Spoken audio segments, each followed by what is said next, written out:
Hey, welcome back. It's Carlos Cavallo from datingadviceguru.com. Wouldn't you love it if you woke up in the morning and you saw a text from your guy that said, "I miss you"? Well, that's what we're going to do today. We're going to talk about 3 steps to make any man miss you. We all love to be missed by somebody, and most everybody wants to know that they're desired enough to be missed, that our presence means something to someone. Back when I was actively dating, I guess you'd call it aggressively dating, I discovered some very interesting things about myself, mostly about how me, a guy, thought about women. And throughout the whole dating process, I kept these thoughts in a notebook. And then when I started coaching guys on how to be better at dating, I chronicled what they brought up too. It was very educational, and I got a lot of insider secrets that I pass on to you in these videos and my articles. Now today I'm going to reveal how to make any man miss you. And if you want a man to feel your presence and desire so strongly that he aches when you're not around, well, I got a few things to show you. Step number 1 is to stop the try hard. When your emotions get involved, and especially that desire to connect with a guy, you're going to find yourself saying WTF quite a bit. Like, what? Why won't he respond? Why does he keep pulling away? And even more when I move in. Why did I do that? Oh man, that was really needy. Or why am I freaking out? I'm going nuts over here. There are probably dozens of WTF moments in every day, really. And from that obnoxious driver that cuts you off to the questions that plague you about why you're not feeling the love that you're giving out each day. Sometimes these moments are just your mind catching up to your heart. Your heart wants connection, and you find yourself doing things that seem to cut you off from the very same connection you want to have with him.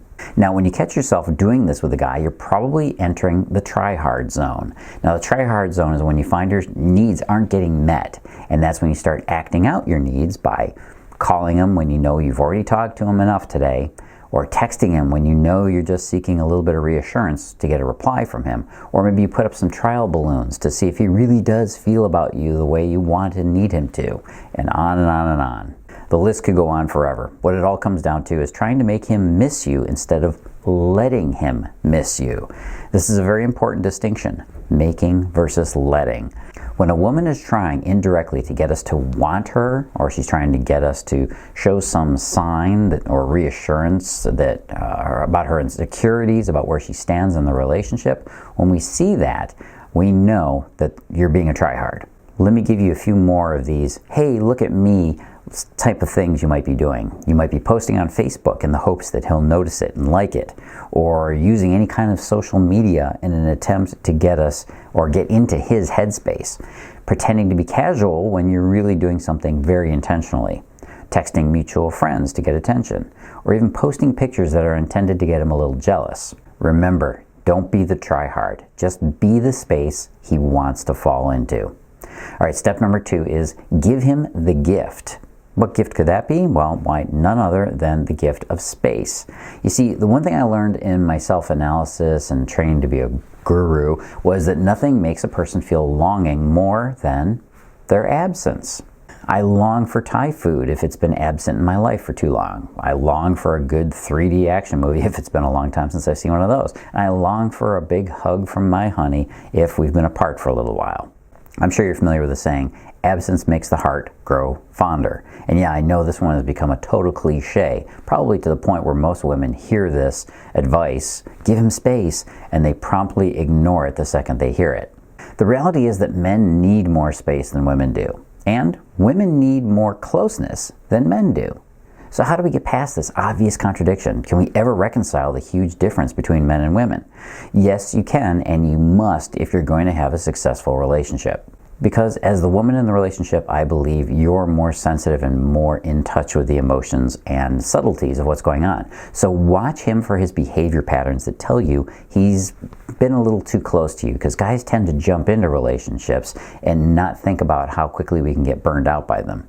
Guys really do crave closeness to the woman in their life, to the point where we jump in head first and then we suddenly rebound from that. The closeness and then the masculinity, our masculine need for a little bit of separation kicks in.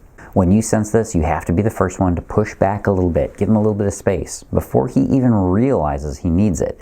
This is one of the fundamental truths of relationships, that it's also a key to a strong attraction dynamic in your love affair. Step 3 is over-separate. Honestly, if you can do this one step right, you'll never have a problem making men miss you or desire you ever again. It's actually the other end of the spectrum from pushing him or forcing him to miss you. This is where you move slower than he wants to go. It sounds so simple, but it's actually hard to do when the person that you want seems to open the doors and their arms wide to let you in. It's what all guys do in a relationship at the start when they're feeling that high level of sexual attraction. This is kind of like a test that men do without realizing it, and most women fail it. They rush in as soon as he shows his interest and acceptance. I get it, yeah, it feels like a nasty trick when he does this. After all, you want to dive in and show him how awesome you are and what he's got right here in your relationship. But I'll also be honest about this. Most people, men and women, don't understand how to do this step very well.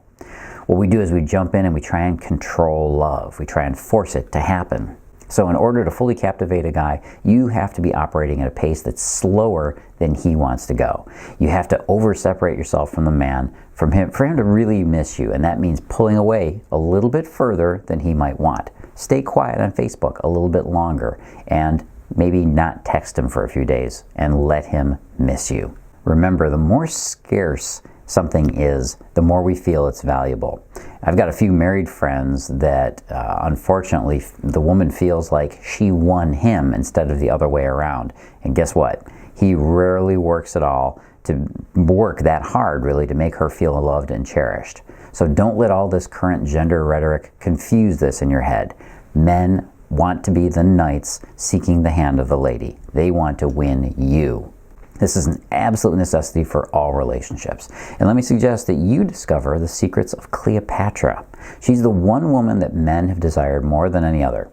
She's mythic in her power because she actually understood these laws of attraction, and then she used them to rule not only a nation but to conquer the most powerful men in Rome at the time, Caesar and Mark Antony. If you'd like to know a little bit more about how Cleopatra pulled that off and the secrets of irresistible desire, click the link you see below this video. And of course, don't forget the big things you gotta do. You gotta subscribe to this video. Make sure you like this video, subscribe to the channel, like this video, and comment and leave me your questions below. I love to hear what you've got to say. This is Carlos Cavallo from DatingAdviceGuru.com. I'll be talking again soon. As always, live and love with passion.